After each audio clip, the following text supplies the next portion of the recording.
Aujourd'hui, je te montre comment avoir un rapport complet sur un site internet, que ce soit le tien ou celui de quelqu'un d'autre. Tu vas pouvoir voir tout ce qui est UX, SEO, points d'amélioration, etc., etc.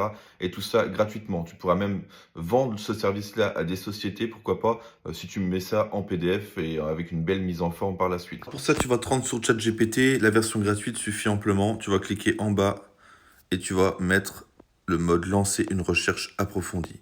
Ensuite, tu vas copier-coller le prompt que je te mettrai directement en description de cette vidéo. Tu vas juste remplacer le nom du site par celui que tu veux analyser et tu auras tous ces points-là, analyse marketing, UI, SEO, analyse concurrentielle, e-commerce, etc. Là, il va peut-être te poser des questions. En 1, il me demande si le marché principal est la France, par exemple, ou à l'international. En 2, il me demande si le site m'appartient ou non. Et en 3, il me demande s'il veut que l'analyse concurrentielle se limite à un concurrent direct dans la même niche ou une étendue plus large.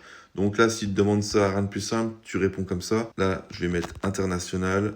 Je vais lui mettre que c'est mon site et en 3, direct. Voilà, ensuite, tu vois qu'il lance un démarrage de la recherche. Alors, ça peut prendre du temps, hein. Ça peut prendre 5-10 minutes selon le nombre de pages de concurrents, etc. que tu peux avoir.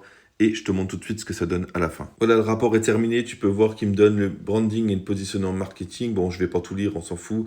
Les points forts, les axes d'amélioration, les recommandations, tout ce qui est UX, UI avec les points forts, les différents éléments, les points faibles et à améliorer sur le site. Ensuite, on a tout ce qui est SEO. Voilà, s'il y a des soucis avec des balises, des trucs comme ça, à corriger. Recommandations, stratégie e-commerce, recommandations e-commerce. Ensuite, on voit les concurrents avec leurs tarifs, la force du site, donc du tien, l'axe de différenciation que tu peux avoir, recommandations concurrentielles. Et à la fin, il te cite toutes les sources qui ont été utilisées pour faire ce rapport. Voilà, si tu as aimé cette vidéo, mets-moi un petit like. N'oublie pas de l'enregistrer si jamais tu veux y revenir par la suite. Je te mets également le prompt directement en commentaire, comme ça tu pourras faire un copier-coller. Et si tu t'intéresses au business en ligne, à la création de marque, n'hésite pas à t'abonner.